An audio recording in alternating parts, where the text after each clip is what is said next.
Bonjour. Bonjour. Non, c'est pas bonjour. Maintenant, ça marche, voilà. Bonjour tout le monde. Je vous souhaite la bienvenue à cette conférence de Africa 21 qui porte sur l'enjeu pour les pêcheurs africains, les gestions durables des ressources marines en Afrique. D'abord, pour des raisons logistiques, je voulais demander qui dans la salle ne parle pas français, outre les intervenants à ma gauche. Est-ce que vous parlez tous aussi anglais? Je pense que c'est oui, parce que les intervenants préfèrent de faire leur intervention en anglais, et donc à fur et à mesure et au besoin, je peux traduire, mais je vais quand même me tenir dans la modération, si vous voulez en français ou en anglais, et si c'est complètement égal, on peut changer aussi au milieu de la présentation comme ça nous convient. Donc très bien, donc, je vais continuer avec une petite introduction. Moi-même, je m'appelle Thomas Venen, je suis le vice-président d'Africa 21. Et pour ceux qui ne sont pas tout à fait familiers avec notre association, Association Africa 21, est en fait une association qui existe depuis, je crois, 2012 ici à Genève. Je suis membre seulement depuis le début de l'année, mais je la connais depuis 1 an et demi, donc voilà, elle existe depuis environ 6 ans. Et c'est en fait un think tank, comme aussi un do tank, parce qu'on ne veut pas seulement réfléchir, mais on veut aussi influencer des choses sur le terrain. Et en fait, l'association a été créée pour œuvrer pour une mise en œuvre des ODD. Donc l'association a été impliquée très tôt ou a accompagné les travaux qui ont mené à l'adoption des ODD en fin 2015. Et on se veut une plateforme de réflexion, une plateforme d'échange, de partage, et aussi un réseau d'expertise africaniste. Ça, c'est très important pour nous. J'ai été demandé à très juste titre par les deux intervenants que je vais introduire tout bientôt. Il n'y a pas un Africain qui parle, qui représente l'événement. Moi-même, étant allemand, je me considère quand même en bonne partie africain parce que j'ai beaucoup vécu en Afrique. Je travaille dans une vingtaine de pays. Et le président de Africa 21, Pierre du Cameroun, il devrait aussi arriver pour représenter un peu plus un des pays dans lesquels on a aussi des activités sur le terrain.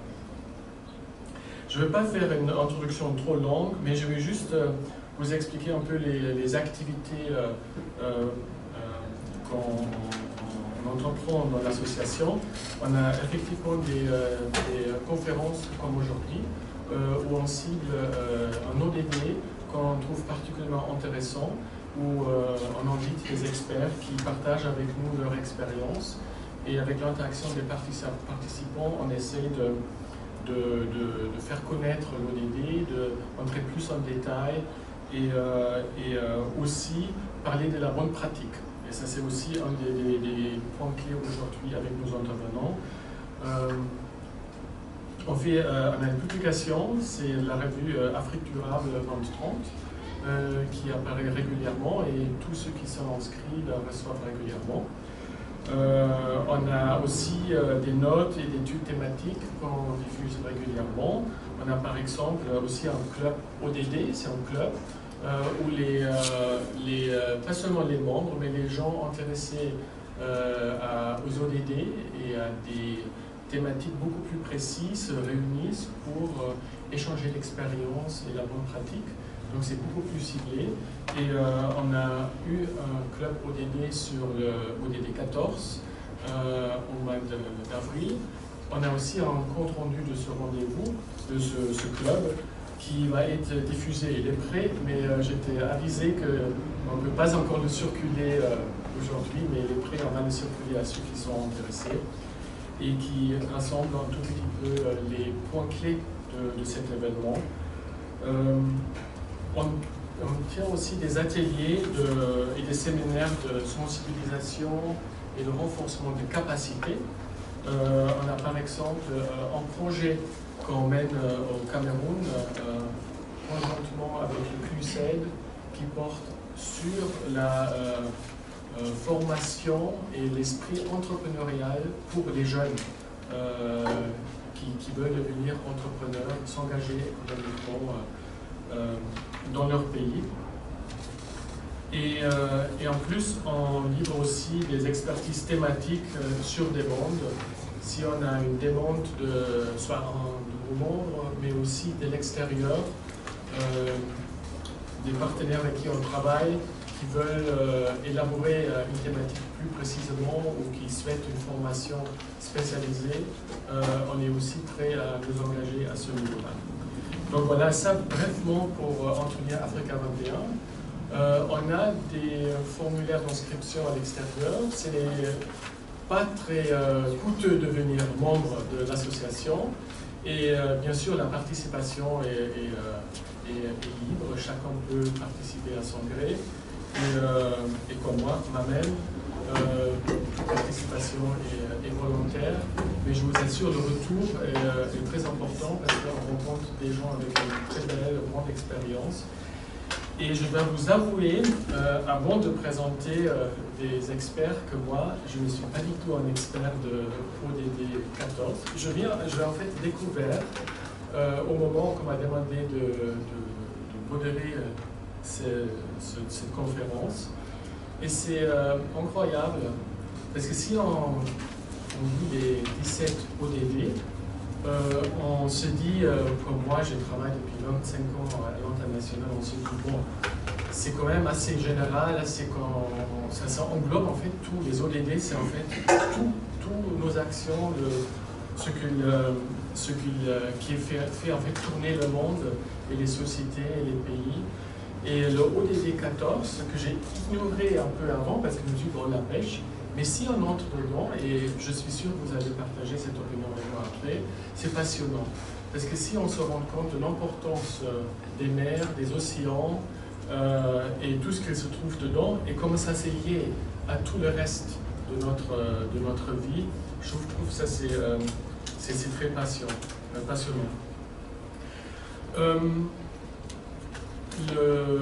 L'objectif 14, c'est des experts qui vont se pencher plus précisément sur deux aspects de cet objectif 14. C'est en fait conserver et exploiter de manière durable les océans, les mers et les ressources marines au fin du développement durable. Qu'est-ce que ça veut dire? Il y a des différentes cibles sous cette ODD. Je ne veux pas les nommer tous parce que ça va prendre trop d'espace. Mais pour vous guider un peu pour cette conférence, on a plutôt choisi les cibles 14-34. Ouais. Voilà, conférence des experts. 4, 6 et D. Et le D. 4, 6 et D. Je vais vous montrer. Voilà, très bien. Et donc, et en fait, c'est en fait la réglementation plus efficace de la pêche d'ici à 2020. Donc c'est vraiment à la portée. 2020, c'est demain.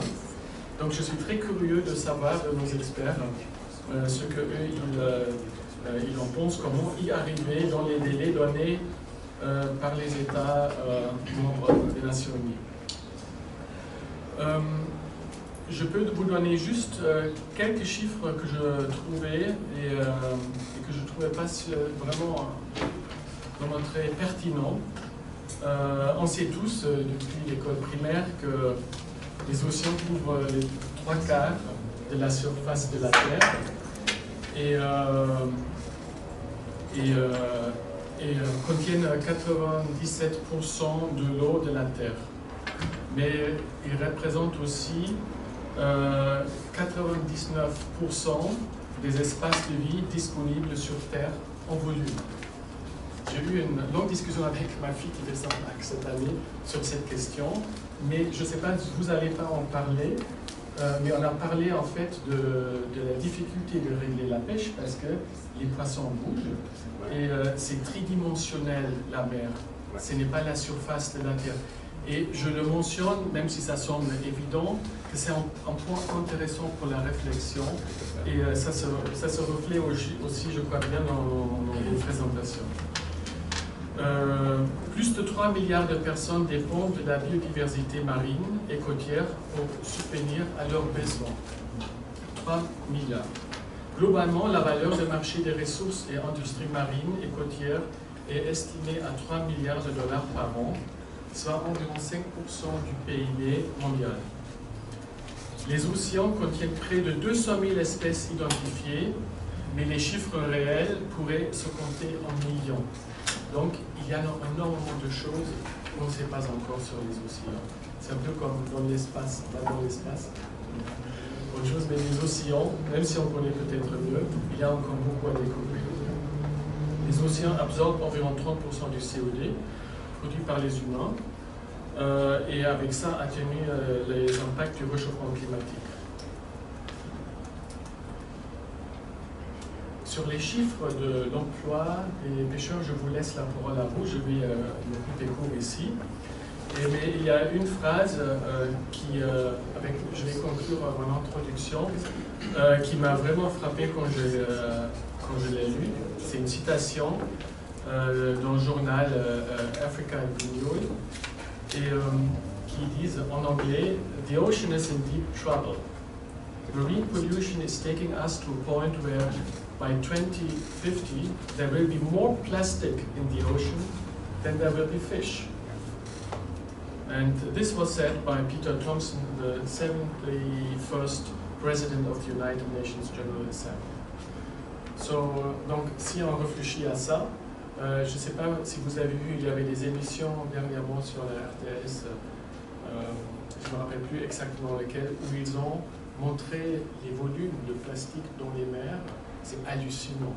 Ça fait vraiment tilt. Et si on va à la COP, comme j'ai fait tout à l'heure avant de venir ici, pour acheter quelque chose à manger ou des fruits, tout est plastifié. Et il faut vraiment, à mon avis, réfléchir que le plastique envahit le monde.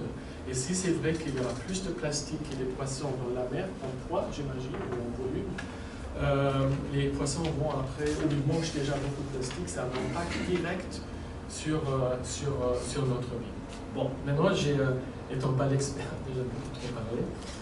Et avec ça, je vais vite présenter les deux intervenants. Je commence avec Amy Gonzalez. Elle est actuellement, elle travaille comme consultante dans tout ce qui est poissons et commerce. Elle a travaillé avec le World Wildlife Fund pendant 10 ans dans plusieurs positions comme Senior Policy Advisor, où elle était en charge pour la réforme et non, je vais choisir directement parler anglais, c'est plus simple que traduire pour vous. Donc elle a travaillé comme Senior Policy Advisor on reforming the Fisheries Subsidies Project in the WTO, and also as a project manager of EU Common Fisheries Policy Reform Initiative 2009 to 2014. And you have also held the positions as Chief of Staff to the Secretary of the Department of Environment and Natural Resources of the Philippines. And your educational background is a Master in Public Policy at the National University of Singapore and a Master in Environmental Assessment and Evaluation at the London School of Economics. This is Amy. Amy will make her presentation. It's the second presentation. I think David will come first. I think the sequence is better if you start, David. No. But ladies first, Amy. Amy will speak, will focus her presentation on a specific region. On a specific region related to Africa. And then we have the pleasure to have David Vivas Oibuli here as an expert. He's the legal officer at the Trade, Environment, Climate Change and Sustainable Development branch at UNCTAD. Before, he was Senior Economic Affairs Officer, Trade Negotiation and Commercial Diplomacy branch at also UNCTAD. He was a Deputy Program Director and Senior Attorney and Attaché for Legal Affairs. The list is so long, I think you wouldn't have anything to discuss if I would go through it. So with this, I welcome Amy and David. And with a little clap, I would give you the floor, David, to start your presentation.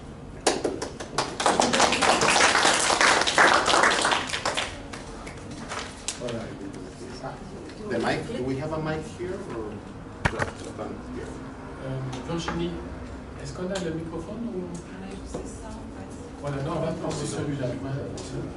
Tu l'aimes, c'est oui. Je le fais pour toi. Je peux faire aussi ça. Tu peux faire toi-même? Oui, je peux faire moi. Bonjour, merci pour être ici, bienvenue.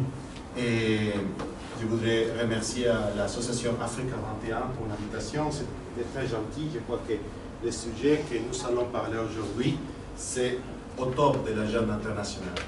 Dans une semaine, nous aurons la conférence des océans à New York. Ça va être la première conférence internationale qui va viser, qui va essayer de comprendre comment on va faire la mise en œuvre des targets,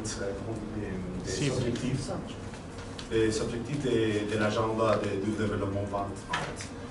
Je vais commencer à parler en anglais parce que le français c'est pas le plus facile pour moi, mais bon, je peux essayer de répondre les questions en français.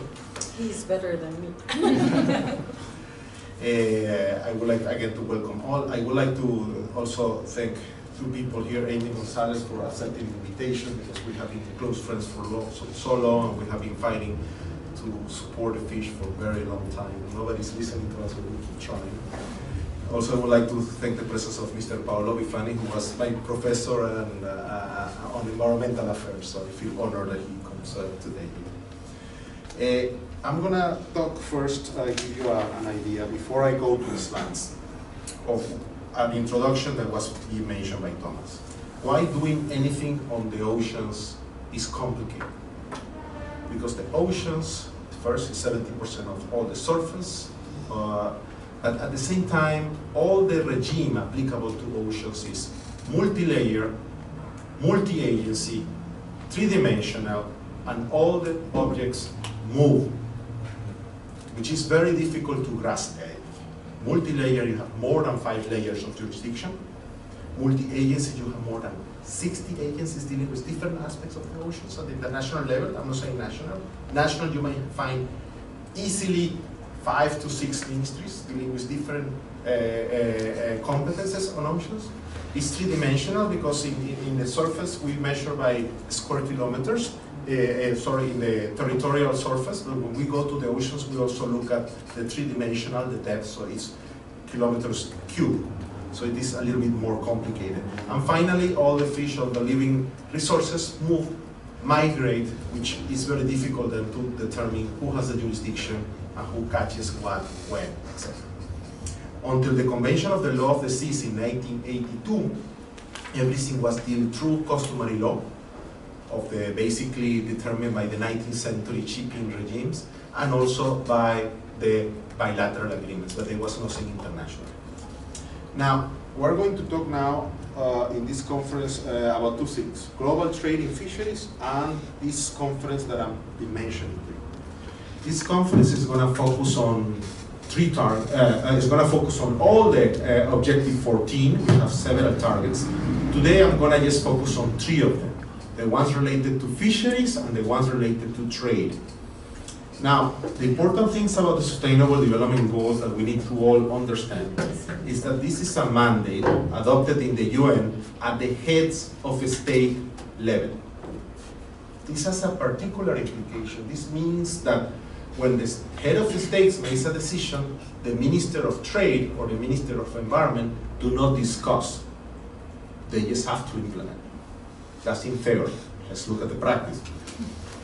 Now, of these targets that are trade related, there are 2 that are very specific.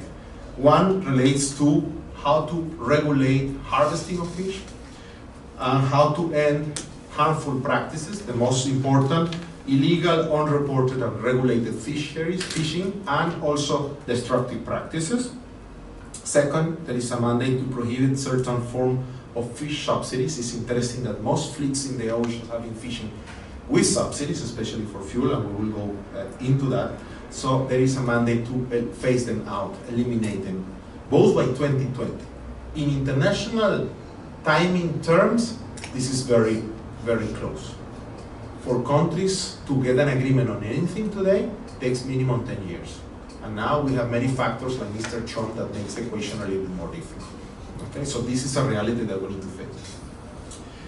Finally, there is one that is on that we have to implement until 2030, so we have a little bit more time, which is provide access to small-scale fishermen, and to marine resources and markets, both the fish and to be able to sell. Now, we were talking about Africa. It's interesting to know that Africa has already a vision called the 2063 vision that goes beyond the 2030 agenda at the global level. This is very interesting because Africa is already looking at the challenges that will come, including climate change, over the next 50 years. Another important challenge for Africa will be population growth. Climate change and population growth will definitely change the face and the shape of Africa in the next 50 years. Now, in their agenda, interestingly, they have already listed a priority to foster work creation for Africa, oceans, seas and beds, and seas and oceans and seas by developing a sustainable and thriving blue economy. What's the blue economy? It's the sustainable economic use of the oceans through different sectors, including fisheries, aquaculture, transport, tourism, seabed mining, marine genetic resources, and other sectors. Now, we're going to focus a little bit more on trade, but let's start from the basic. How much fish do we catch? It's interesting to know that the two last harvesting activities in the planet are fishing and the harvesting of timber. All the rest we're already cultivating through agriculture, manufacturing, etc. So these are the last activities where humans were going to the nature and grabbing it. But even if we are doing that, and this is where the alarm comes, we reach in about the year 2000 to 90 million tons of fish catch each year. It has been the same since the year 2000, we're in the year 2017. This only covers half, a little bit more than half of the global demand of fish. This means that there is less fish in the oceans than we can imagine.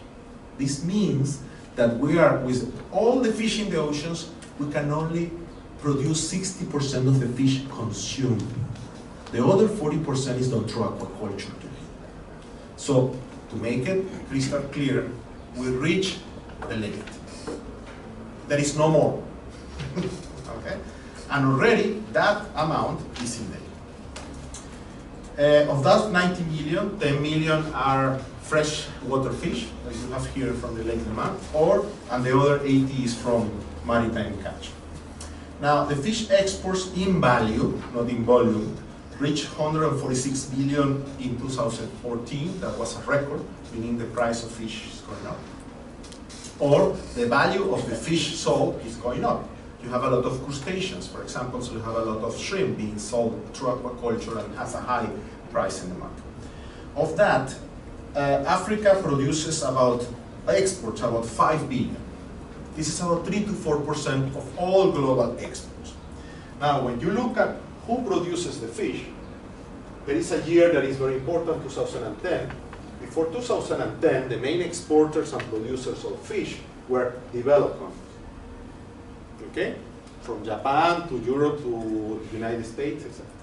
After the year 2000, the curves, I don't have it here before, but the curves changed, and developing countries started to be the main exporters. Why? Because the fish here in developed countries was started to be scarce. Okay?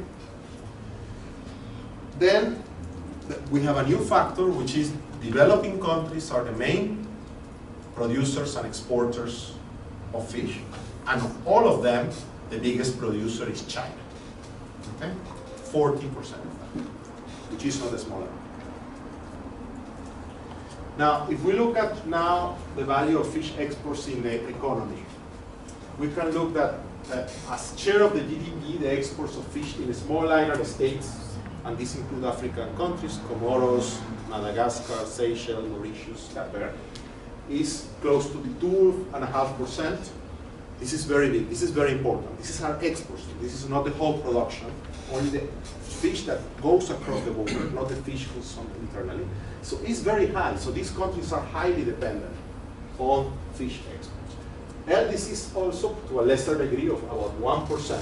And here you find most African countries. So in Africa, more or less, export of fish must be around 1% of GDP. There are other non-LDC fish producers in Africa, perhaps the most important being Morocco. Okay? Now, what I was telling you about the status of the stocks, the populations of fish. Basically, about 30%, almost 32% of the fish is overfish. We are fishing more than the reproductive capacity. So it means it's going down. Then about 68% seems to be managed. Some say this is fully fished, means it's managed to the limit. Okay? It's here, it may not be, the effort to say this is biological sustainable levels, I have my doubts. I think this is almost going to the limit. And then we have 10% that is underfished, but these are non-commercial species. This is fish that nobody will buy. That's why it's not big fish. For now. For now. For now. So why this is happening? Well, the first challenge is something that we call illegal, unreported, and unregulated fishing. This is not a new practice. It has been there for history, from whales to small fish. What does it mean? Illegal means you produce fish above the quota. You harvest fish without a license. You harvest a fish that shouldn't be fish, okay, that is in the list of CITES species. You use destructive methods or illegal methods to catch the fish. All that is illegal fish. Unreported means I'm the captain of a vessel and I capture 5 tons, but I'm reporting 3. Okay? Or I did give incomplete data. I told you I'm fishing sharks and I have a tuna in. So this type of tricky documentation schemes. And unregulated fishing, there are areas in the planet where still nobody monitors, verify, control what's happened. Basically the ones who have the biggest vessel gets everything. Okay, so this is, these are 3 elements that are very important. The value of this is estimated between 10 to 23%. This is very big. If you think that the total export is 143, it could be from 7 to 12% of all the catch is illegal. So basically of each 10 fish that you get in your dish, 1 may be illegal. Also, and this is linked to Africa, many of these illegal activities are linked to other illegal activities. Piracy, human trafficking, labor violations, smuggling, etc. Sometimes they are incompatible. This was interesting. This is an anecdote. In the Somalia coast, a couple of years ago, they did a measurement of the stocks, and there was more fish than expected, about 15% more. And they started realizing why. Because there was a lot of piracy in the coast, so the fishermen didn't dare to go out. So sometimes there is some overlap that tells you how intensive is the activity. Now, an interesting number from Africa is that West Africa loses more than $1.3 billion in products and exports to IUU fishing, mainly done by foreign ships coming from other countries, and they may include countries, ships from Russia, China, South Korea, etc. Now, there have been an international response, and there are several FAO instruments designed to tackle this. The Code of Conduct of Responsible Fisheries, soft law, the International Plan of Action on IUU Fishing, soft law, and more recent, the Port Stay Measures Agreement, which is not soft law, it's hard law for the first time. And it can give the right to port authorities to deny entry into ports of vessels which have engaged on IUU fishing or are suspicious of engaging in IUU fishing. So there is already some response. There is a second problem, which is this is maybe more the fault of developed countries and also big developing countries. Many countries give subsidies to their fleets to keep fishing in the form of credits for acquiring vessels, in the form of fuel subsidies, in the form of different support for the industry. Most of these subsidies are capacity enhancing. They are harmful because they allow fleets to catch more fish when there is no more, or where we have reached the limit, in whatever way you want to see it. So it doesn't make much economic, environmental, or social sense. Why? Economically, because you are giving money to harvest faster something that is scarce. Second is environmentally illogic because you are depleting your base. And finally, socially illogic because you won't have job for the fishermen in 20 years. So it makes no sense, but countries still do it. Why? Lobby groups. Fishermen, vessel owners, lobby to have their share of the project. Now there are negotiations under the WTO, the World Trade Organization, on fish subsidies since the year 2000, and no outcome. There have been 17 years, and Amy and I started on this, trying to get a solution on this from the year 2000. We still have to finish the job. I'll go next. Now, these are some of the problems that create the fish subsidies. But here also you can see in this graph who pays for those subsidies, and mostly developed countries and some developing countries, and here the developing countries are mostly found in Asia, China, South Korea, Taiwan, etc. So it is worrisome, no? And these are not the small countries. As you can see, they don't only do the 3 problems that I mentioned, but also they contribute to emissions, unfair trade, inequality, and consumer protection. Now, UNCTAD, FAO, and UNEP, looking at this problem, at UNCTAD 14, did a joint statement, kind of soft law, trying to call member states and say, sorry guys, we're supposed to work for you, but you are doing it wrong.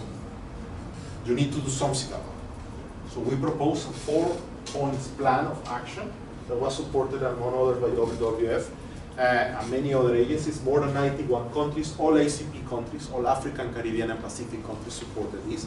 Several developed countries. And basically requires the following. First, provide information, so be transparent. Second, prohibit subsidies that contribute to overfishing and illegal fishing. Introduce new policies to increase those subsidies. And the third, the introduction of new subsidies. And also provide special treatment for developing countries, particularly LDCs and seeds, as this is important for their livelihoods.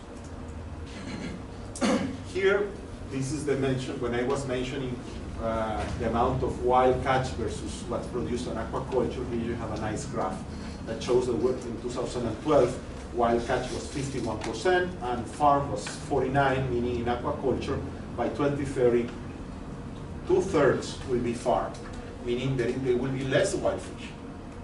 In short terms, might be the same amount in catch, but in short terms, there will be a huge growth of aquaculture, and this might be an opportunity for many developing countries, especially in Africa, because for aquaculture, you need a space, you need infrastructure, you need labor. It's labor intensive, technology intensive, capital intensive, but also land intensive. And you can see the growth in Asia, Latin America, hugely increasing very, very fast in these 2 continents. Africa and the Middle East have to catch. So here there are some, not only bad things, but also opportunities for Africa. Also, some are trying to ensure that when we capture fish in a voluntary manner, we can certify that you are complying with international regulations, national regulations, and voluntary standards. And we can see that there is an increasing use of certified products, Friends of the Seas, dolphin-free, organic aquaculture, etc. It's going very fast, 14%. And it's growing. It might become even more important with time. So some consumers and some producers are already active. Now, this Oceans Conference, we have all these problems, we have all these mandates. The Oceans Conference is going to meet in New York next week. We're going to be there. It's going to be a very difficult conference. The theme is, well, support the implementation of Sustainable Development Goal 14. Basically, it will have a certain structure. One is a call of action, which is a political document, like Rio +20, like the Rio Conventions, etc. Soft law, basically not binding, but will be a kind of agreed action on how to implement the Sustainable Development Goal 14. There will be 70 partnership dialogues, because partnerships are being seen as a vehicle to promote direct implementation of the goal, and they will be, and this is interesting, a list of voluntary commitments. Here, as you can see, there is not a new international treaty. There is a political declaration, there is a lot of technical cooperation through partnership dialogues, but we are changing the way we do business because it has become very difficult to states to agree on anything at the multilateral level. So now we're asking states, whoever wants, NGOs, businesses, IGOs, governmental organizations, etc., to deposit their commitments, their contribution voluntarily. 320 has been done so far. ONTAG, FAO, and UNEP will do another. We'll be announcing it there at the conference. So the world is changing. Instead of fighting to have an agreement, those who want to contribute, we list them, and these will be the ones trying to help. Those who don't want to contribute, just please don't give us trouble. And you can find all that in this thing. This is an example of the political declaration. This is the latest text. It's not in brackets. If you don't have it, Amy, I can send it to you. This came, you have it, okay. This came just last week. And here are the type of actions that the state have agreed. For example, end destructive fishing practices, illegal, unreported, and regulated fishing, accelerating work on cooperation for catch documentation schemes to avoid fraud and traceability of fish products, so we know from the vessel to the feed to the dish. Support small-scale fishermen, having the capacity to enable to access markets and resources, and act decisively to prohibit certain form of subsidies. Nevertheless, this is not binding. This is just kind of guidance for states to try to do it in practice. With this, I will leave it on subsidies. There is a possibility to have an outcome binding by the World Trade Organization meeting in December in Buenos Aires. We don't know if that will be possible, but we are working to see if we can get a harvest by the end of the year. With this, I leave you. Thank you very much.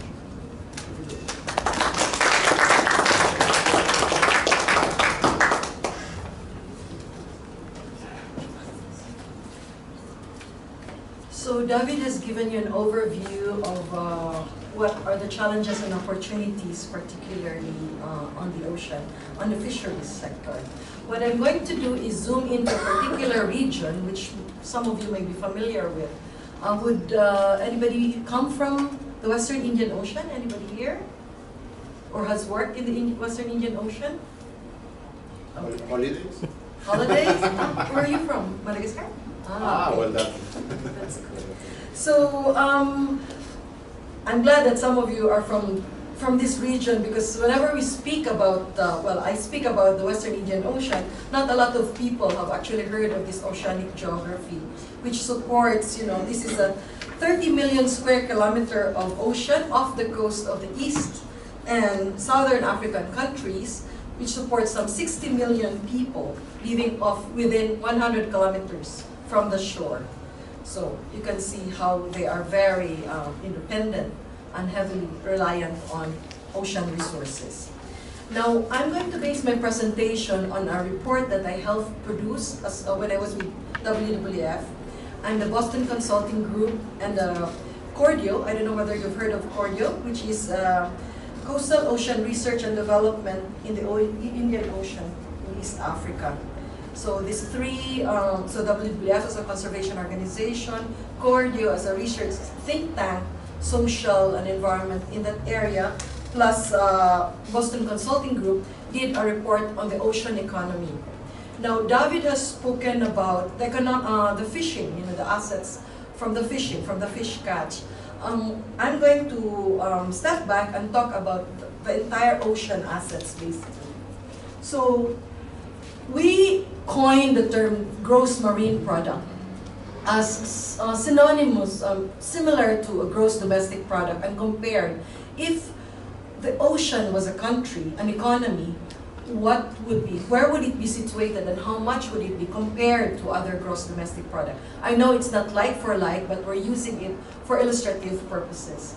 And so the 10 countries of the Western Indian Ocean, if the ocean was an economy, or the Western Indian Ocean was an economy, it would be fourth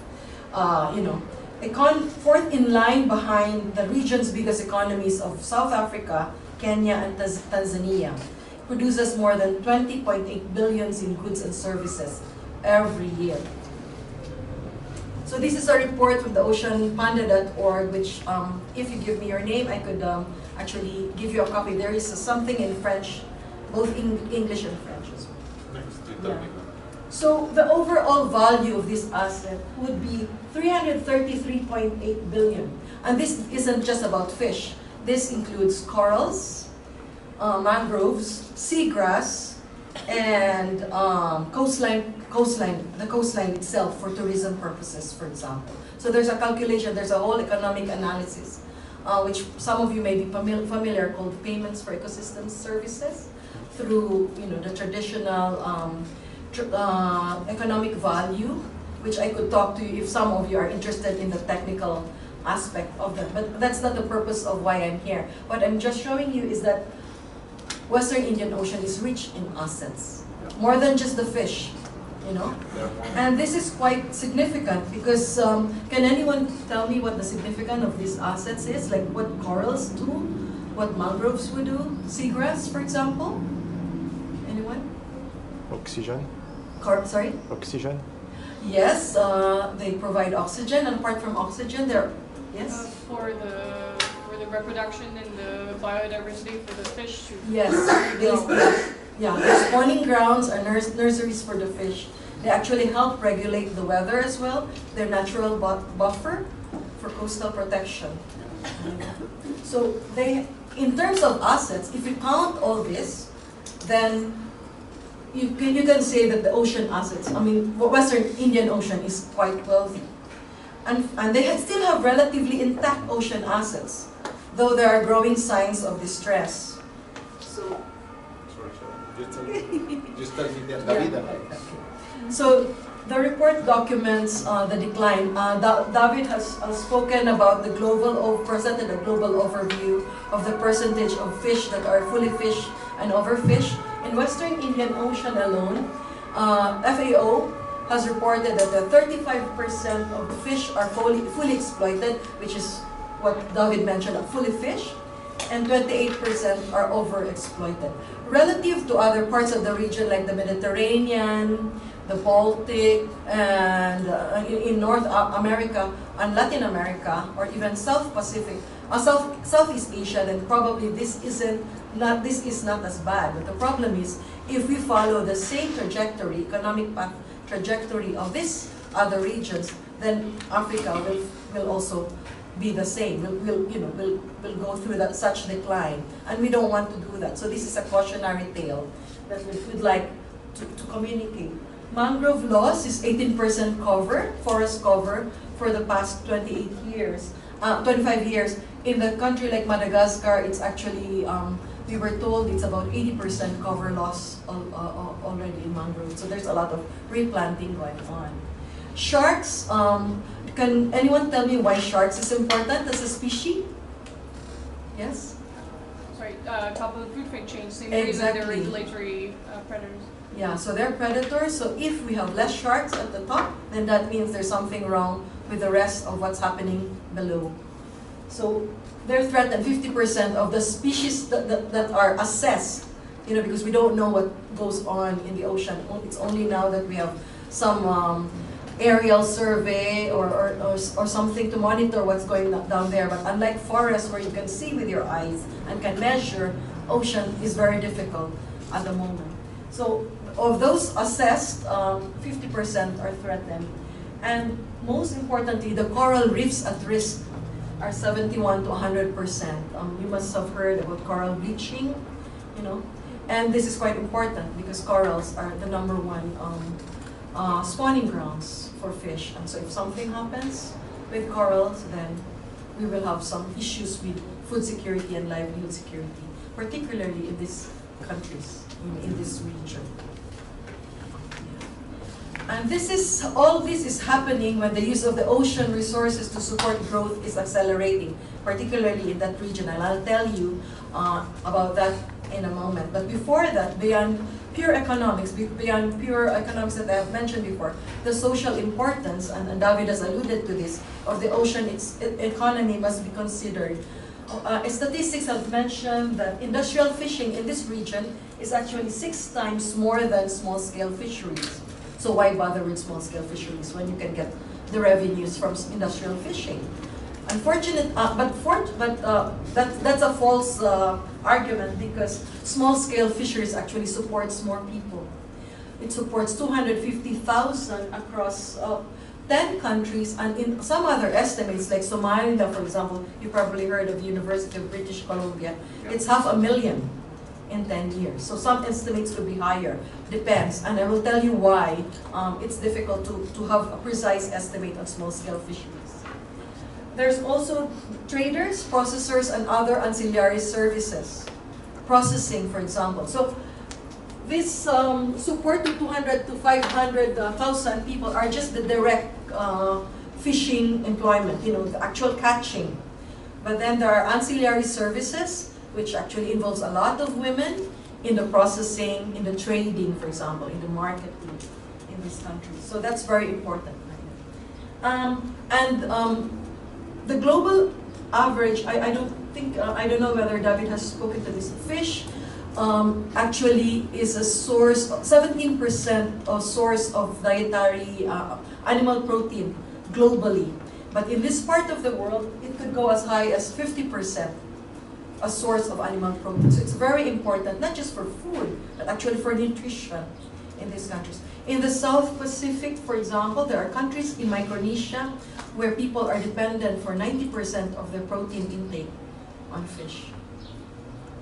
So it's not just economic, there's also the social and even the health aspects, dependency on fish.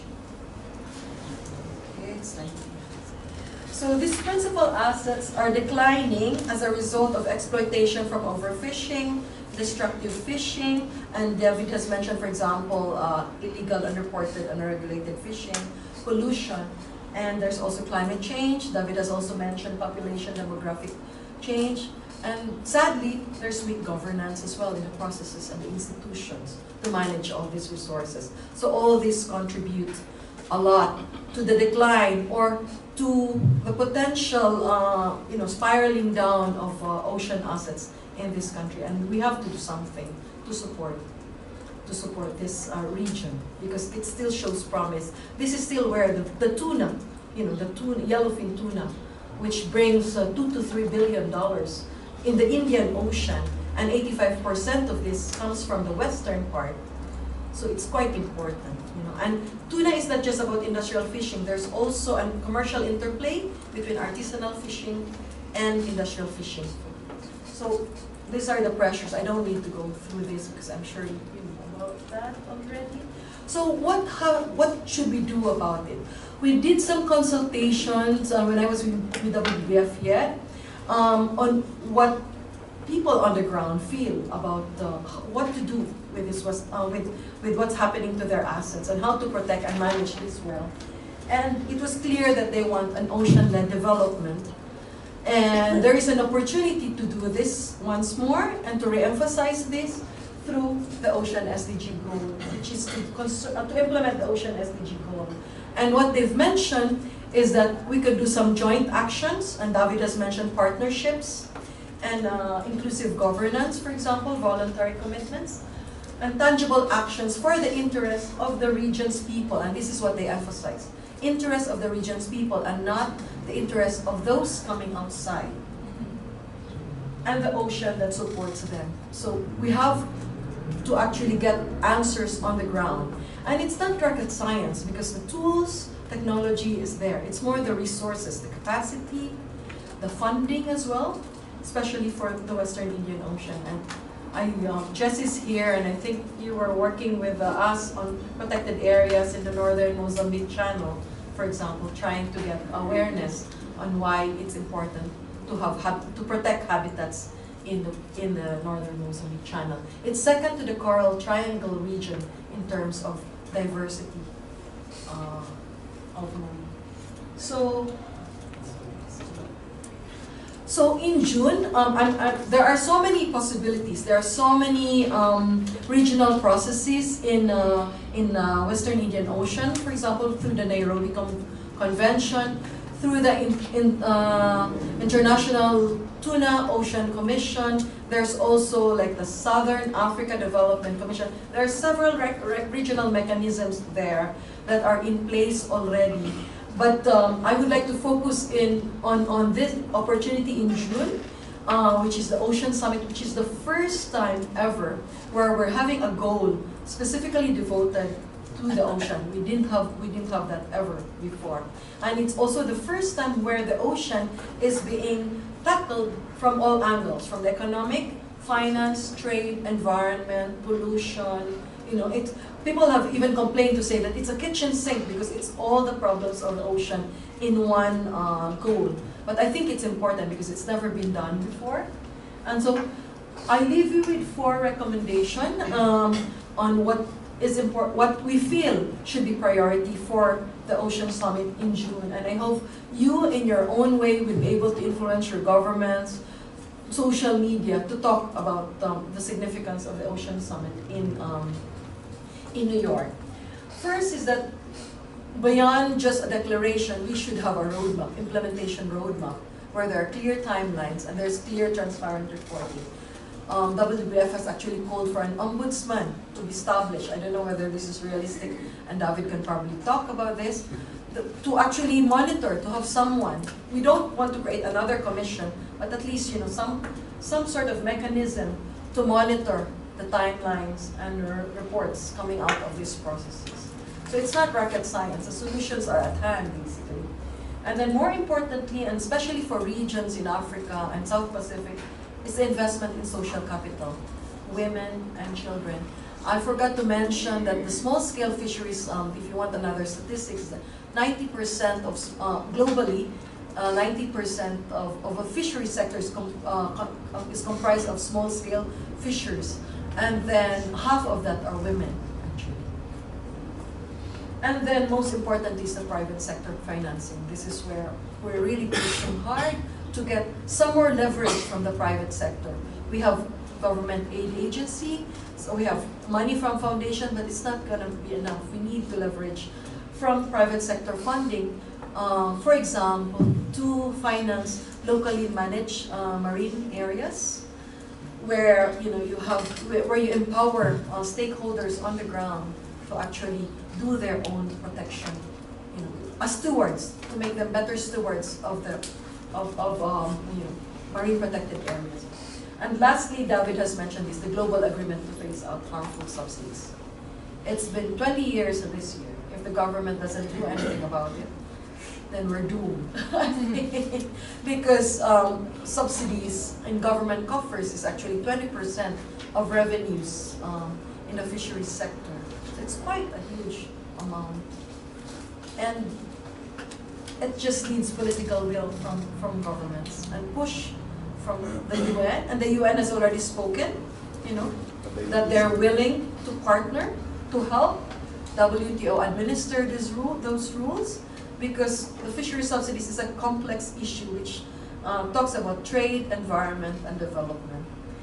WTO has competence on trade, but they're very nervous about overstepping jurisdiction onto the environment and the social aspects. UNCTAD, FAO, UNEP says, even OECD has said, we would like to help you, capitalize on our expertise. So there's no more excuse. And I hope they do some good declaration and effect a robust outcome, not only in June at the Ocean Summit, that would help propel the resolution or the development of a meaningful, not to conclude, but at least to open up some rules already in Buenos Aires when the World Trade Organization meets in a ministerial conference. So thank you.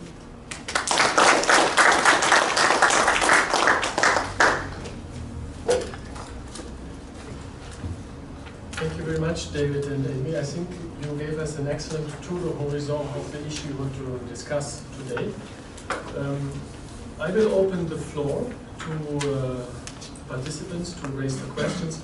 Maybe before I do this, one question from my side is, I don't know to which extent this Ocean Summit can be compared to the COP21, to the Paris climate agreement. I already see David shaking his head.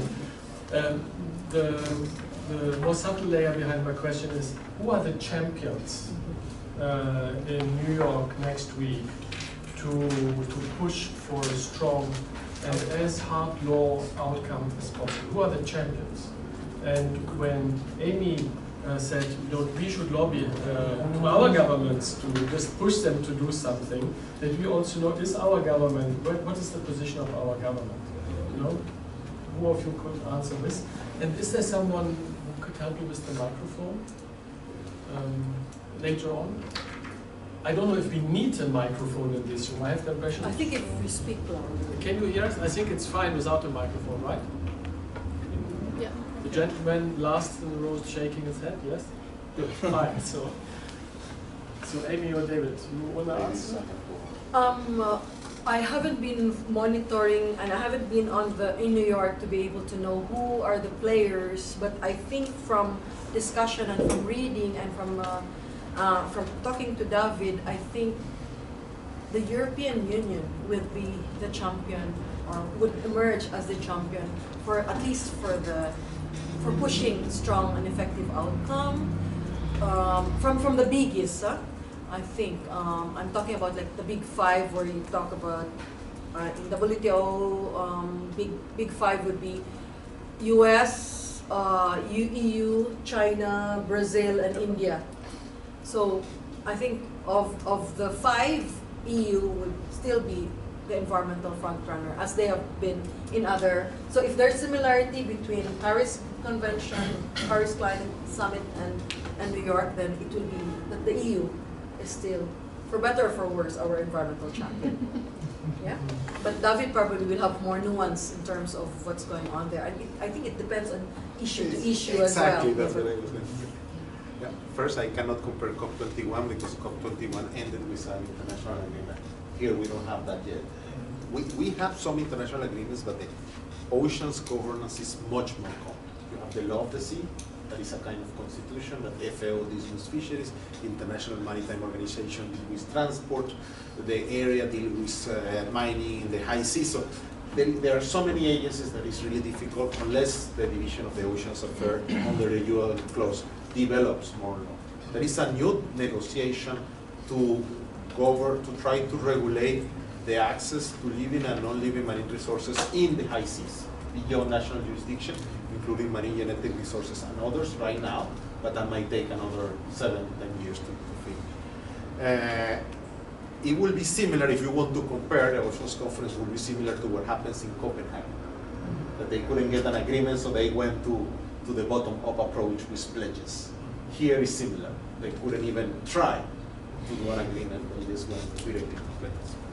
On the champions, I agree with Amy. There are the two co-conveners of the conference are Sweden and Fiji. That's right. So the EU, on one hand, Scandinavian countries, meaning non-Europeans, Norway, Iceland, in that side also helping a lot. All the SIDS, small island development states, are very active and championing a lot. I would say after that, depends on issue to issue. And the SIDS actually were the one who raised the issue fishery subsidies. They were the one to table it. Exactly. So the small, this is perhaps small island development. Lucien Politique. He was to say, that I don't know, you are in charge. Yeah. Fine. Thank you for this nuanced answer. No, politically correct. I didn't ask for those who are just the ones who slow down. But with this, I want to open the floor to you. And so if you have any question or statement to make, please be so kind and give your name. And if you represent an organization, feel free also to present the organization. Gentlemen? Yeah. It's possible to speak French? Vous pouvez parler en français. Voilà, je vous ai vu aussi rentrer un peu plus tard. En fait, on maîtrise les deux langues ici. D'accord. Alors, merci. Plus haut. Et si elle avait le microphone, et c'est pas trop compliqué pour moi, je me rends déjà compte, c'est peut-être plus simple de nous entendre quand on parle devant que quand quelqu'un parle de derrière. Donc je vous donne le microphone. Ça va? Ah non, ça c'est pas vraiment un microphone. Donc je ne vais pas vous embarrasser avec ça. Alors. Merci. D'abord, je m'excuse d'être arrivé un peu tard. Je n'ai pas suivi le début des interventions. Je crois avoir une vue d'ensemble de ce qui se passe. Je n'étais pas du tout au courant de cette conférence de New York. Mais je suis venu parce que j'ai été interpellé à cause d'une expérience personnelle liée au problème de l'océan. Je viens d'un tout petit pays insignifiant de l'Afrique de l'Ouest qui s'appelle le Togo. Et depuis quelques années, nous vivons sur la côte du Togo où, par hasard, notre famille a des habitations.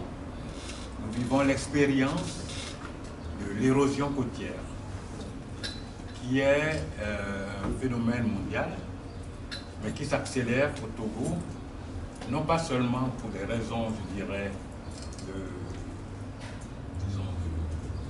destin planétaire, mais de conflits entre le gouvernement et les populations.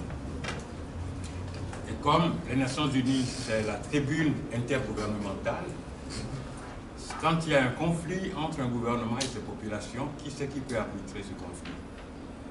Et en plus, bon, là je vois vous parler du financement par le secteur privé. Ce problème est amplifié par le fait que non seulement l'érosion côtière a été accélérée par la construction d'un port, qui est un des plus grands ports en eau profonde de la côte ouest, mais en plus, ce port est en extension, et plus on étend le port, plus l'érosion s'étend, ce qui fait que depuis quelques décennies, on a perdu presque 1 kilomètre de côte. Et toutes les populations ont dû être complètement déboussolées. Il n'y a plus de pêcheurs sur cette zone. En plus, avec l'avancement de ce phénomène, il y a ce qu'on appelle le beach rock qui apparaît, qui fait que les pirogues ne peuvent même plus passer la barrière pour aller pêcher.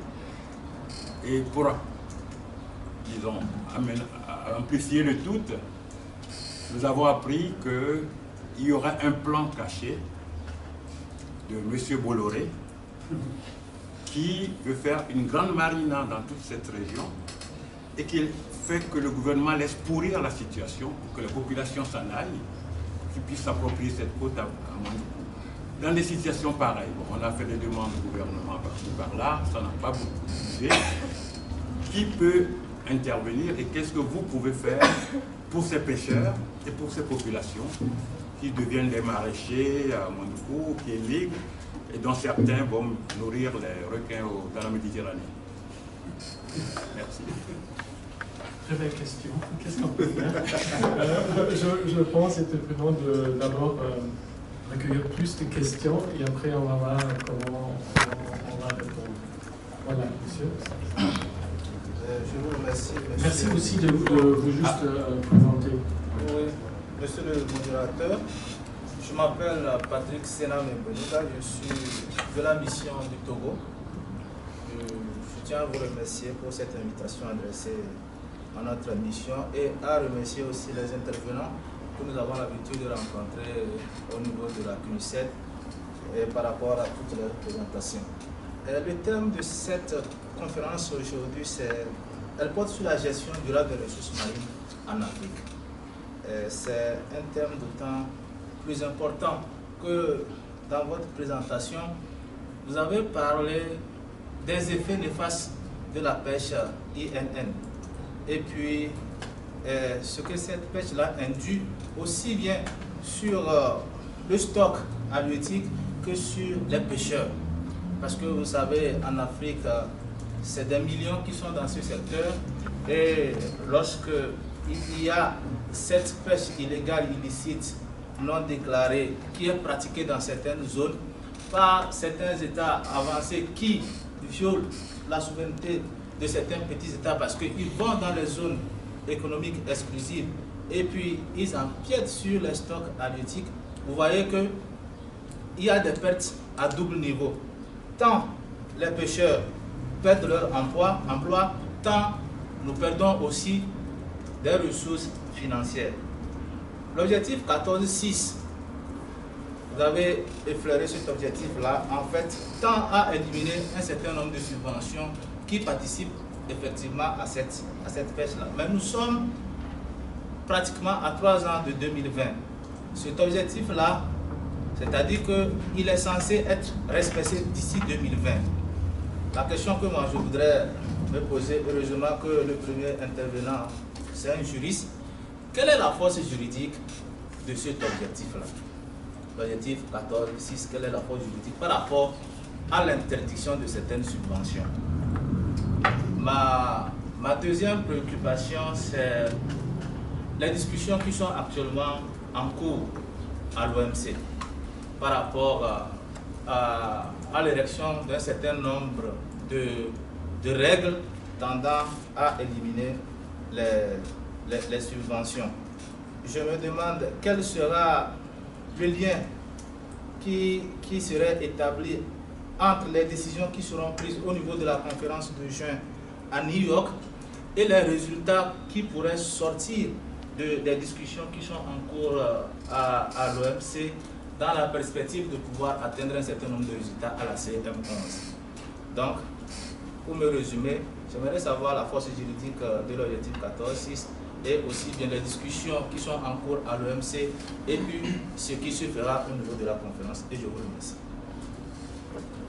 Merci, c'est une très bonne question. Je vais intervenir sur bien préparé. Je prends une troisième question avant qu'on procède les réponses.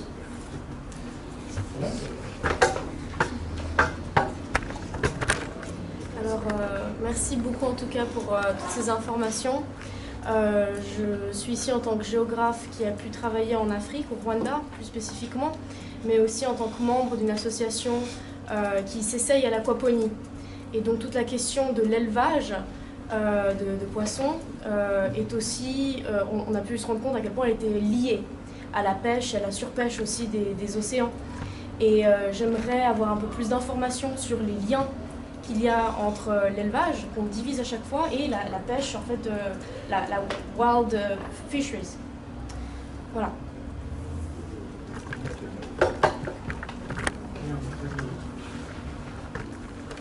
Vous savez comment vous repartir les réponses?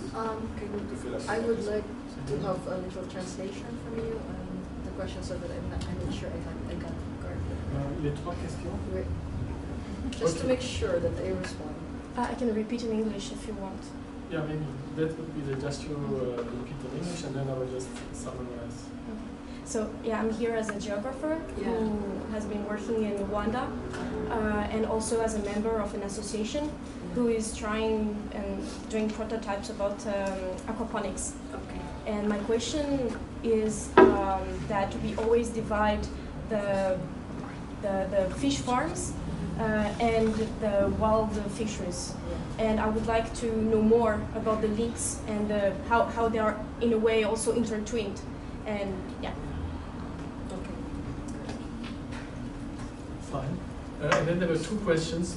From the first intervenant, the question was actually what we can do about the dire situation you have described in Togo, the coastal erosion that is taking place, and while speaking about the cooperation between government and the population, which doesn't seem to be it's not optimally working, so that the government is not really doing enough to avoid the coastal erosion. Vous devez parler après.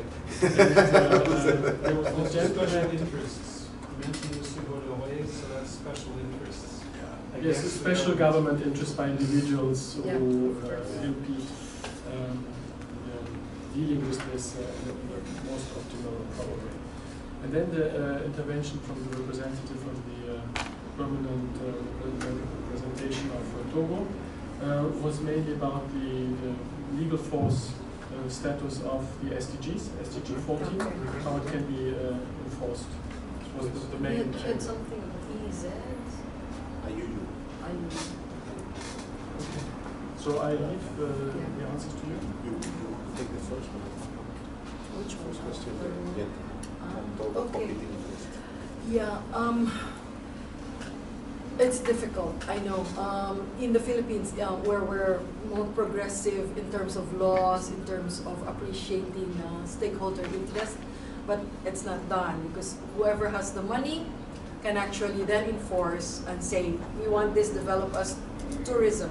You know, this is tourism, and so all the small fishers, small-scale fishers, either they buy off or they even displace. So that's in the marine world, what we're trying to push for is an integrated coastal zone management where you actually bring stakeholders together to do some planning. Look at the space and then see, okay, this space is for aquaculture. This space you cannot do anything about it, especially, for example, you live in Barbados where you're visited by hurricanes and cyclones every year. So there should be some space where you plant mangroves and not touch it for tourism development. There should be this space for the fisherman, there should be this space for industrial development, etc., etc. And it's not easy because even if you actually do a plan, whatever, for example, deep sea mining or shipping, there would be some repercussion on tourism, for example, with the waste, with pollution, you know, with the way you fish, with cyanide fishing, for example, where you destroy corals. The tourism sector will also complain because then the tourists who come for recreational purposes will not find it. You know, so regulation is key, I think, but then more importantly is a dialogue. And you say that you have problems with, you know, small scale or even your coastal communities with the government. That's an issue, but for as long as we have people like you who are open to this and who see this and who could voice and you could use some other influential core members of your community, I'm sure there are some people who could actually be champions also, NGOs and others who could raise this. You could raise this and actually put pressure on the government to actually do things that are appropriate for whatever is needed to be done. Another way is there is a method called natural capital, where this is trialed by people in Stanford University, and it's been done in Belize and a lot of Latin American countries, and it's also being trialed now in Kenya, where they actually do it through maps, spatial planning through maps. Yeah, and so you know the government is there, and others, special interest, tourism, industry. It's not resolved in one day. It takes a process, but at least it's participatory, where people can actually raise their voice and say, oh, if you put this here, then the impact will be this, or this will be the benefit.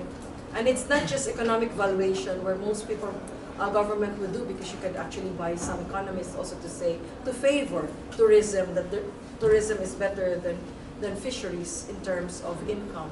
And so you can just buy off one sector from the other. There are ways to do so. It takes time. And it takes inclusive and just participation. And so again, it goes back to governance.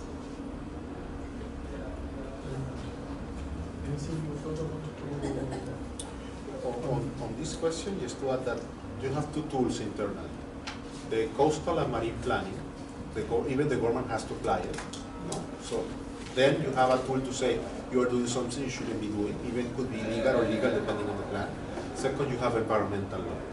Finally, you can always use parliamentarians to lobby. You can go to courts. Internationally, it's very difficult with these rights. Environmental rights at international level, unless they are linked to human rights violations, which could be argued are very difficult to treat.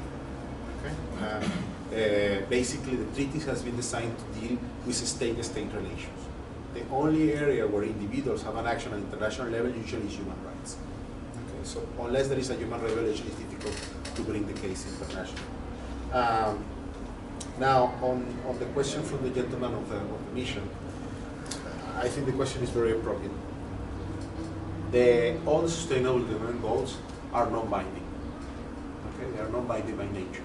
The fact that they were agreed by head of the states put them that within non-binding declaration and statements are of the highest level. Okay, so it precedes any other soft law and non-binding declaration. So we'll be at the top of that. Now, the thing is that with Sustainable Development Goals, we are establishing several monitoring and verification mechanisms. First, they are subject to indicators. So all the UN and member states have to report against them. Okay, that's one. And where do you measure that? In the high-level segment of Sustainable Development Goal in June. This year, you have the Oceans Conference immediately after in June, you have that, and Goal 14 will be assessed. Yeah. So I would say that if you have an interest in the monitoring, that's the vehicle, institutional, okay? Second, on 14.6, I think we have an opportunity here. The difference before was this was a WTO mandate among n number of mandates, because the Doha round was very large and was not the priority. It became a priority with time, also because we're dealing with a global context. But you have now, it's like with Sustainable Development Goal 14, you have the whole UN system oversighting, checking what WTO is doing. To be frank, the FAO, UNEP, ONTAC statement is a way to put pressure on WTO members. You need to deliver. We are monitoring. We are willing to help. But the member states themselves, meaning the countries, gave the mandate to WTO. But the UN is ready to stand ready. In case they do not deliver, we might have to do something. Okay, that's why we're working so close. Because, so the difference here is not binding, but all the eyes are on it. So that's an advantage. Yeah. Just to add on that, despite it being non-binding, donor countries actually in the north, the Scandinavians, the Nordics, are using it as a measure in terms of grant aid giving. It's not as a condition, but they want to see how you are implementing some of the SDG goals on the specific aid or grant mechanisms that you are asking for or seeking for. And so there is an element of pressure there, whether good or bad, but it's a fact. The other thing is the international financial institutions as well are doing the same. So in some sense, there is some pressure to really make this work.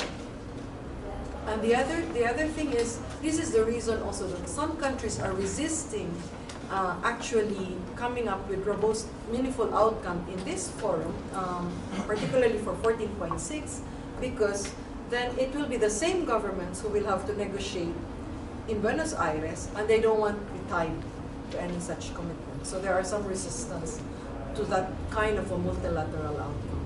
And I'm not naming countries. Maybe I can add an answer from my side. I'm a lawyer, and actually, to your point, what can you do as an ordinary citizen? I want just to cite one example. It's the late Wangari Maathai, the Nobel Prize winner from Kenya. When she started her Green Belt movement, how did she actually came to fame? How? She used the legal tool of public interest litigation. This was when there was a main promoter wanting to build I don't know, a 30-floor high-rising tower in Uhuru Park, which is a water catch area in the center of Nairobi, for those who know. So she, together with other civil society organizations, they teamed up and built a legal case out of it. And it was the very first time that was done in Kenya, and extremely successfully. The case wasn't even adjudicated in court because it created so much public interest and it created so much outrage, and that the company who wanted to develop this property, they at the end abstained because they knew even if they would win the case in court, the reputational damage was so high already. So I think this is something which I have observed in many African countries I've worked in.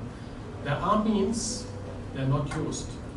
And NGOs, very often, they lobby, they fight, and they do good work, but they're not using enough the legal instruments that are already there. I don't know Togo, I've never worked in Togo. I imagine it's not an easy place to litigate. But this is something which is on the rise in a number of countries, and I think this is a very strong one.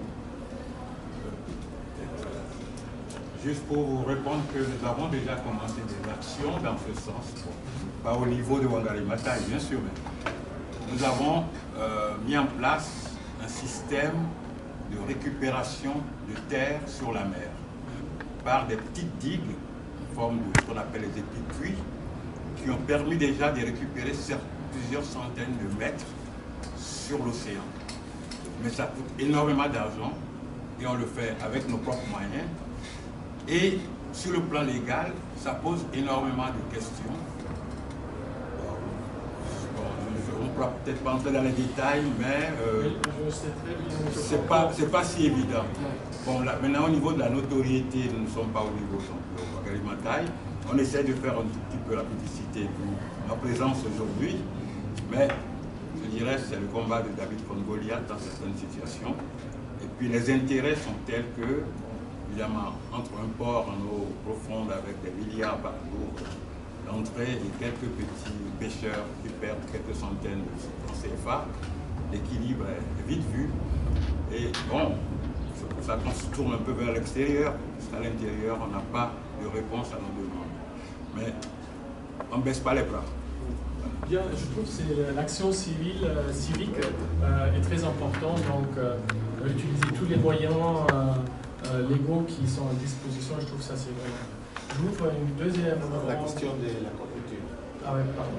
Ok. Merci pour la correction. Merci. Accepté. There are many linkages between aquaculture and wild catch. First, the fact that we have less fish on the oceans means that we have to go more to aquaculture, so that pushes the demand. Second, aquaculture activities may have an impact of the coastal ecosystem, mangroves and all, because they are usually close to the sea or on the sea. Okay, so they have an impact, environmental impact. They need a space, usually through pools, so it's a large amount of space. Also, they have implications over the quality of water, because in aquaculture activities you may use antibiotics and the fish do caca, so that goes somewhere. So they need recycling, water recycling facilities. If not, you have a direct environmental impact. Also, and this is very important, there is a strong link with wild catch and the feed, the food given to fish. There are two types of aquaculture, the ones of carnivores and the one of herbivores. Herbivores is fine, carp, for example, so that's fine. But usually the most valuable and the best fish is the carnivore. So shrimp, tuna, tilapia, others. So for that, what usually people business do is they go for low-value fish, transform it into fish oil and fish meal, and give it to the fish. But for each 10 kilograms of low-quality fish, you get 1 kilogram of good quality fish. So unless we start, and this may be an area, for example, a good area for European countries like Swiss and others to do research and development. The Norwegians are doing it, the Swedish are doing it, but I think will be very important. If you can devise a fish, natural protein, vegetable protein, that could substitute the fish input in the fed for carnivores, then we're going to a better model.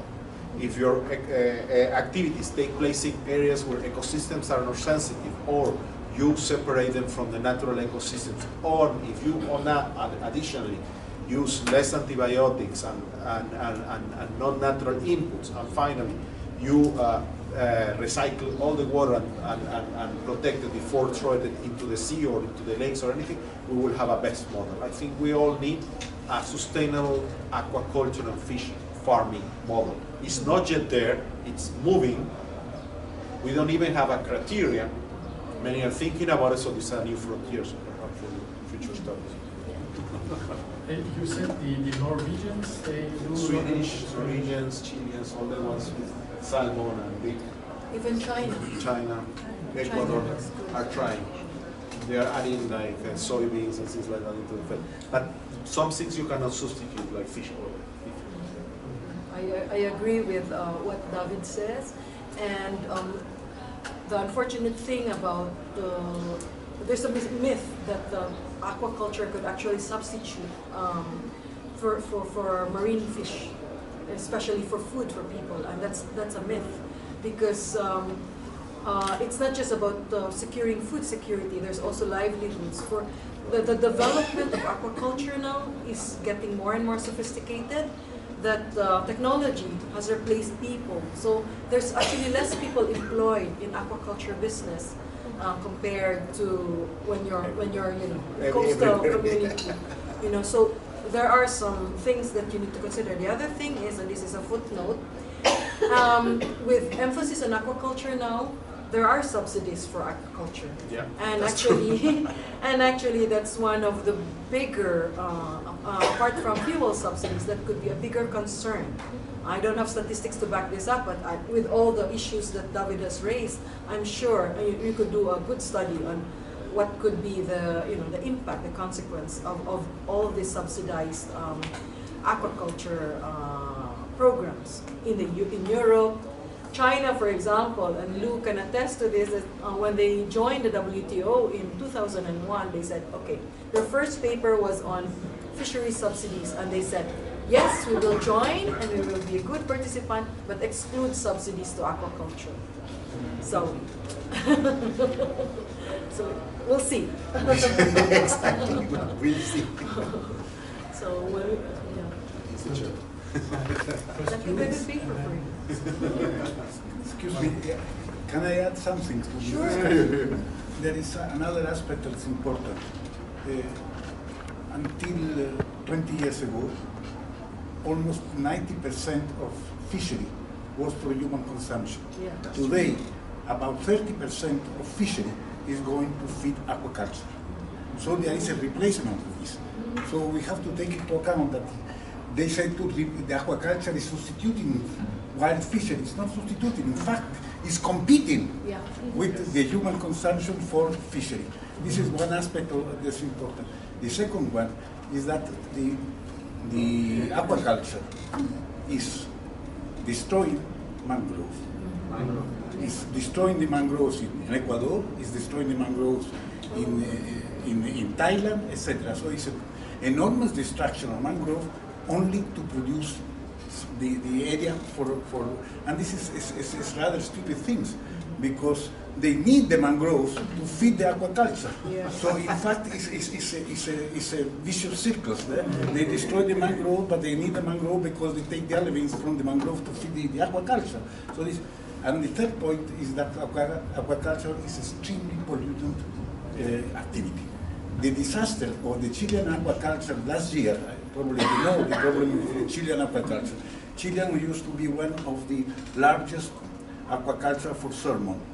Last year in November or January last year, they have a problem for overpopulation in the aquaculture system.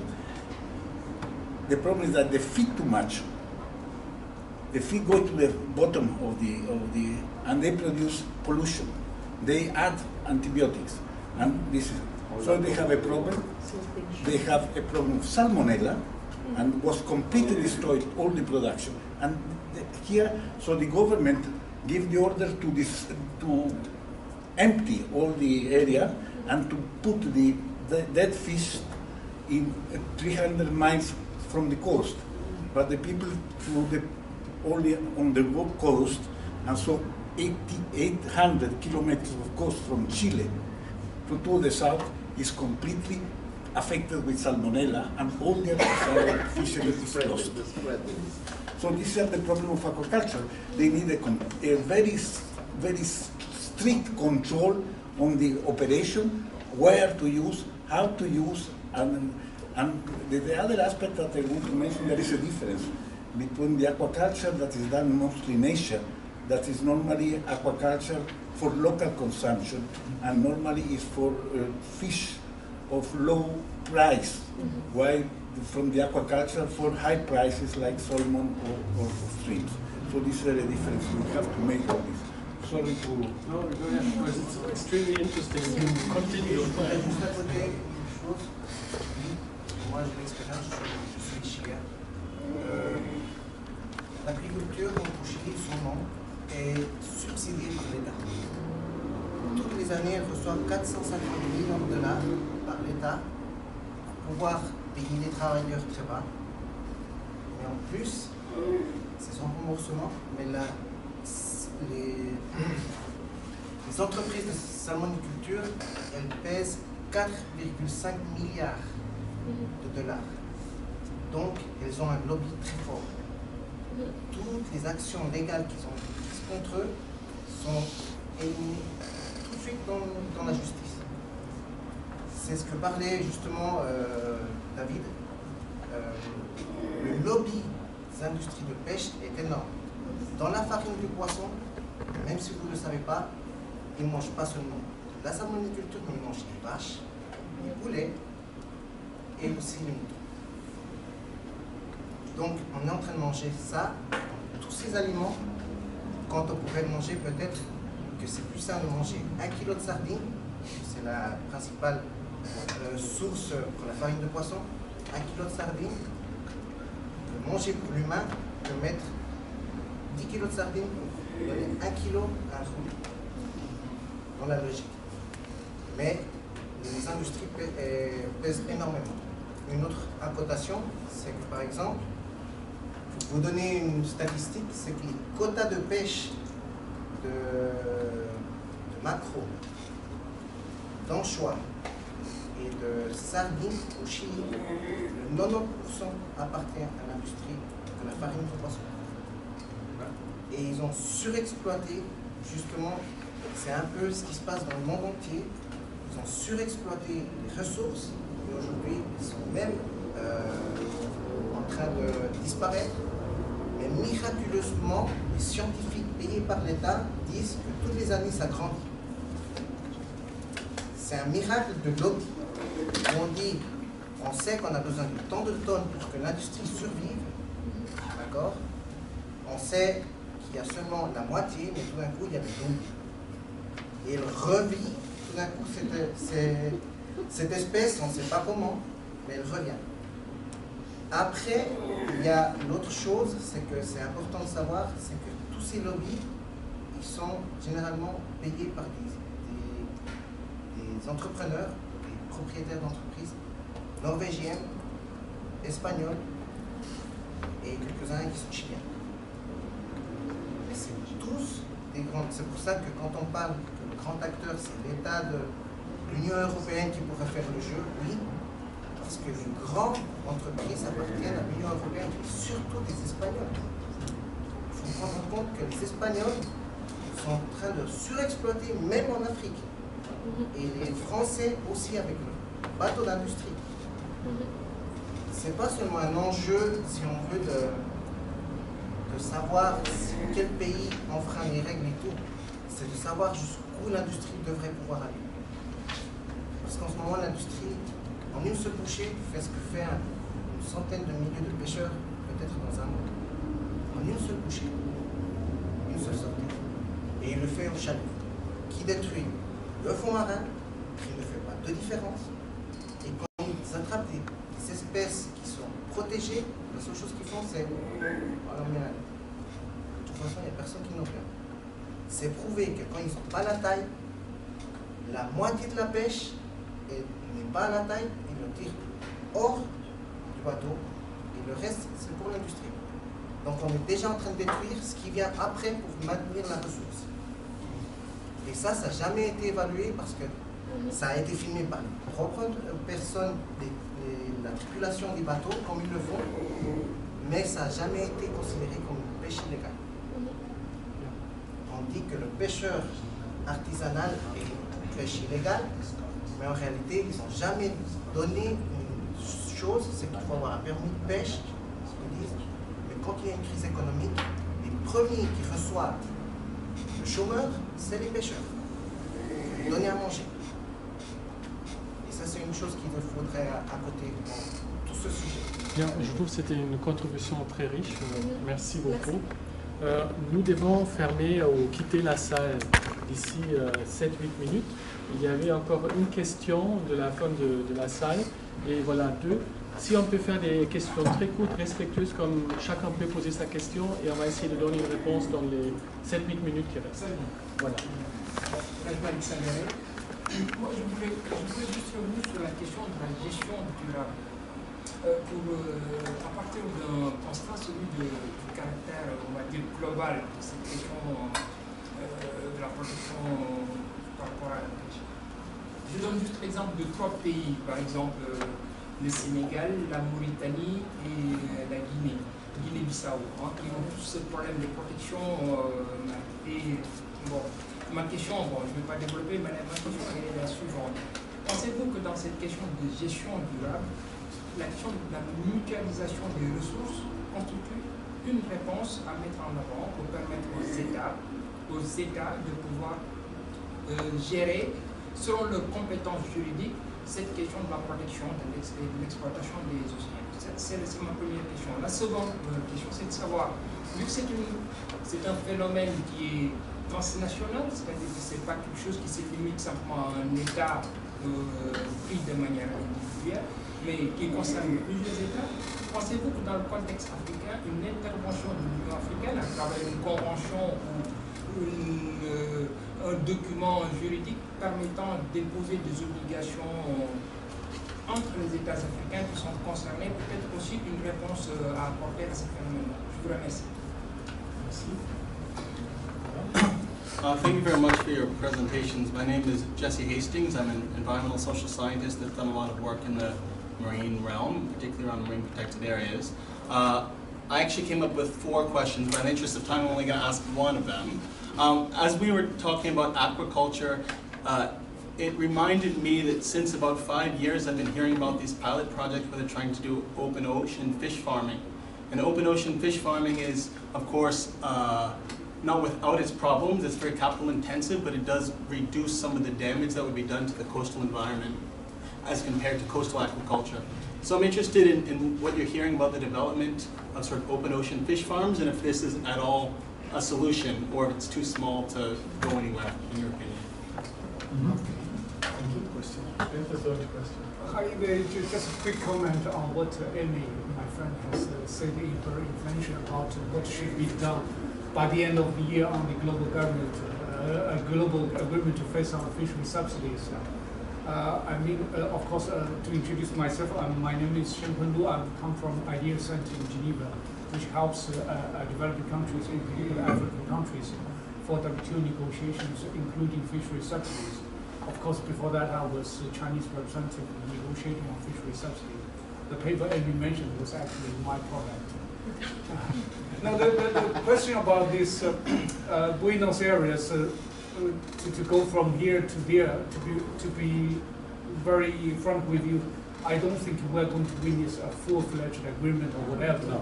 Anything, yeah, I mean... We are lucky. We are lucky. Yeah, if we are lucky, we would have something, would be already good enough. Because right now in the organization, we're talking more about incremental progress.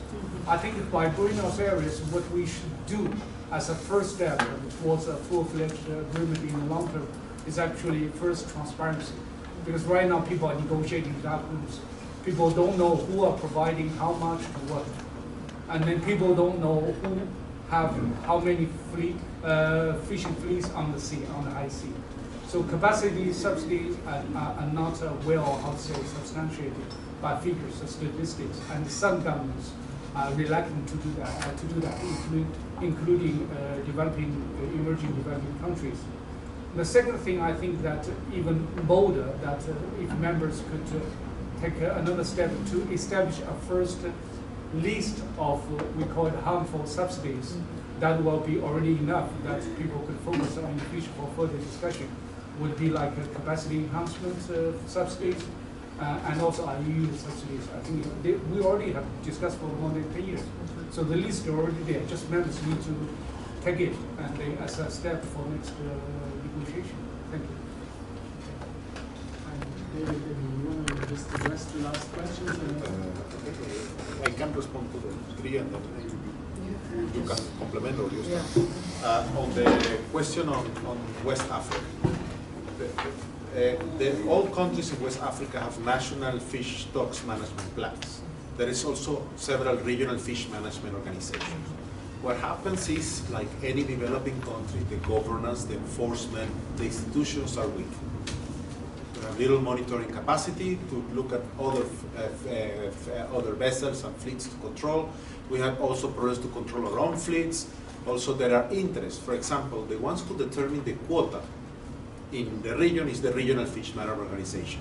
But you know that only vessels owners goes to these organizations and governments, that the fishermen never go there, or the environmental organizations never go there. So you give the determination of the quota to the ones that are fishing. So that tells you what the outcome will be. So it's a reality that we have to face, and we have to strengthen those institutions, but the institutions are there. Okay, so there is no other way that keep strengthening, supporting them, and helping. One recommendation I will give for West Africa is subscribe to the Port State Measures Agreement, because it's a very strong tool.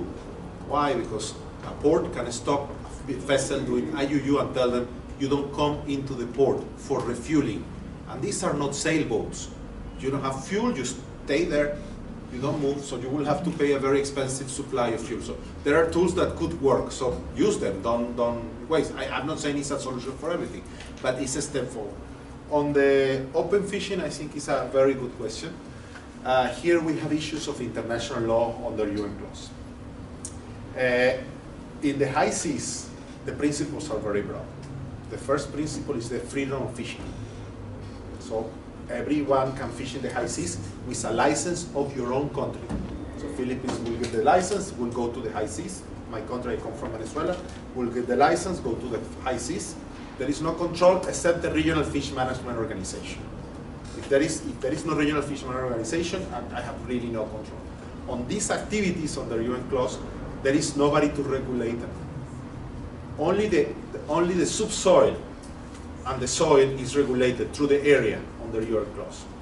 All the living organisms in the high seas are not clearly regulated except for regional fish management organizations, and genetic resources and others that will be important are not regulated. So we have a vacuum. So could be a solution, provided it's regulated. I don't like unregulated activities on the nature because, again, the one who has the biggest chip gets it all. So the one who will have the biggest aquaculture facility in the oceans will do the activity, regardless of the impact. So there are obligations, but they are very general, no? Conservation, etc. So difficult to enforce. On the question on subsidies, I fully agree. We might have something by Buenos Aires. What I think we need, you have two ingredients for the fish soup in that case. You need a common text, because there is none. There is only the one of 2007. So you have many proposals, but we went out of the common text. That could be based on what you mentioned, list of activities. This is the easiest way, because many want to go to definitions, but in WTO, to get a definition, we wait 20 years more. Second, common sense, my friend. These are common resources. You can have the biggest ship, you can have the biggest fleet. In 20 years, if we continue like that, there will be none. So, common text, common sense. I agree with everything David said. I just want to add something on the ocean farming, for example. More than regulatory issues, it's also we have to apply the precautionary principle. We don't know what's out there in the high seas.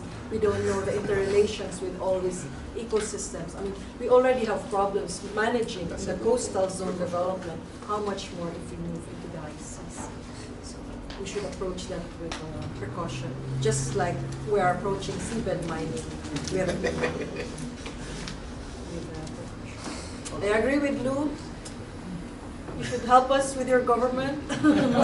we need more ideas. Not my ideas. I'm very independent. Fine. With these last responses, comments, I wanted to thank you for participating. Obviously, I particularly thank David and Amy for having run some real extra miles to come here, prepare, come here, and do it additionally to your ordinary work, which is really highly appreciated. So thank you very much for this. I also obviously want to thank all those who made the effort to join us at this event and made very valuable, very rich contributions. Also, a big thank to the Africa 21 team who has effortlessly prepared. I know it doesn't look like, but it was quite some work to get this set up. And maybe just in conclusion, when we walk home, I think there are a lot of lessons learned. But maybe when we next time go and buy a fish or eat a fish in a restaurant, we might think of where the fish comes from and maybe try to make an impact by only eating the fish that was legally fished to the extent that we can find this out. Okay, but that's maybe for the next event. Thank you very much and enjoy the day. There's still some drinks left if you want to refresh before we're home.